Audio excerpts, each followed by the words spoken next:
People have been coming up with bad ideas as long as there have been people. Con men have been lying to their customers since the invention of money. And nobody lies like a politician.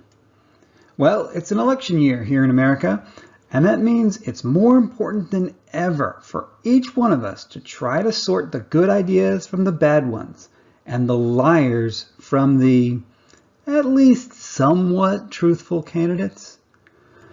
I'm here to talk to you about a skill called critical thinking. This is video 4, but it occurs to me I haven't really explained what critical thinking is. I've collected 6 points that I think describe the process of critical thinking. Maybe these are some topics we could talk about. First, common sense isn't always right. Next, question everything. Third, it doesn't matter who says it. Evidence and observation are more reliable than theory or conjecture. 5. Logic is a sequence of true statements that correctly build upon each other. And finally, remember to look for different points of view. Maybe those seem pretty obvious, or maybe those are things we should dig into a little more deeply. If you have thoughts about these, please let me know. I started with common sense isn't always right. In fact, think about this. If your intuition were correct all the time, you'd never be wrong about anything. That doesn't seem likely, does it?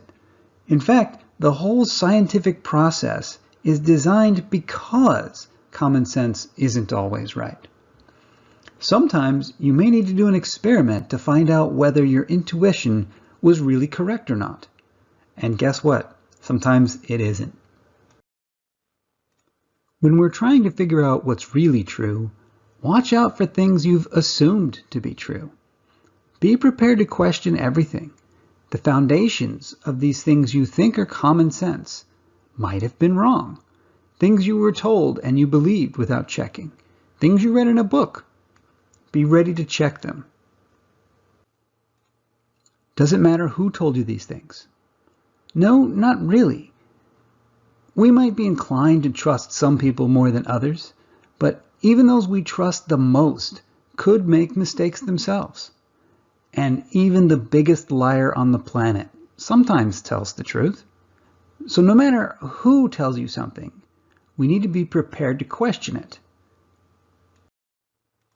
And when you do question it, direct evidence and repeatable observations are always more important than theories or conjectures. Somebody may have a great idea about how something could work. Maybe it sounds very reasonable. It makes sense. But if it doesn't match what actually happens, it's not correct. Critical thinking relies on logic instead of intuition.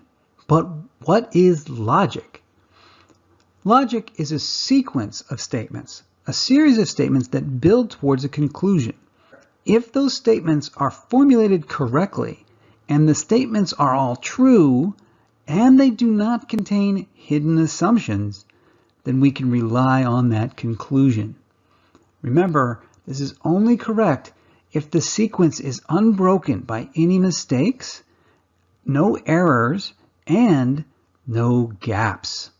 Making an intuitive leap is not logical thinking. And finally, I want to remind you to keep looking for different points of view. We're all biased, and sometimes we're not even aware of it. By now, we've all heard of the echo chamber, and sadly, many of us find that we're inside them without even knowing about it.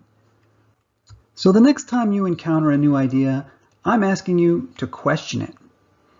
Are you inclined to believe this idea simply because it matches your expectations?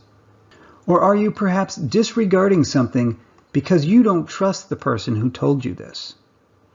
Instead, ask yourself, what evidence have I been offered that this is actually true? Is there any way I can check for myself to verify this? Were any mistakes made in the logic? Were there any gaps in this logic that called for me to fill it in with my own assumptions? And finally, try to see it from different points of view. Could these same words mean something different to someone else? Is there perhaps some other way you could see this that makes sense? Let's look at an example from just this week. How many of us saw this meme going around the internet that compares President Trump and Adolf Hitler? Notice how they're holding that Bible in that exact same pose. How many people saw this picture and immediately shared it with their friends? The only problem is, this meme is a lie. Lucky for us, there are reputable fact-checking sites that will help you, and they'll provide exactly the kind of evidence you need to find out who's telling the truth. Here's the original image, unaltered. See the difference? All those people who shared this meme on Facebook and Instagram, and Twitter, they probably weren't trying to lie to you. We can only speculate as to the motivations of the person who created this lie in the first place. But for the rest of us, we can be pretty certain what happened. They took what they already believed of these two individuals, combined that with their trust in the person who shared it with them in the first place, and went with their gut. They thought it was true, and they thought it was worthy of sharing. Political lies like these are exactly why critical thinking is so important right now. I urge you, the next time you see a meme like this, check it first before you share it.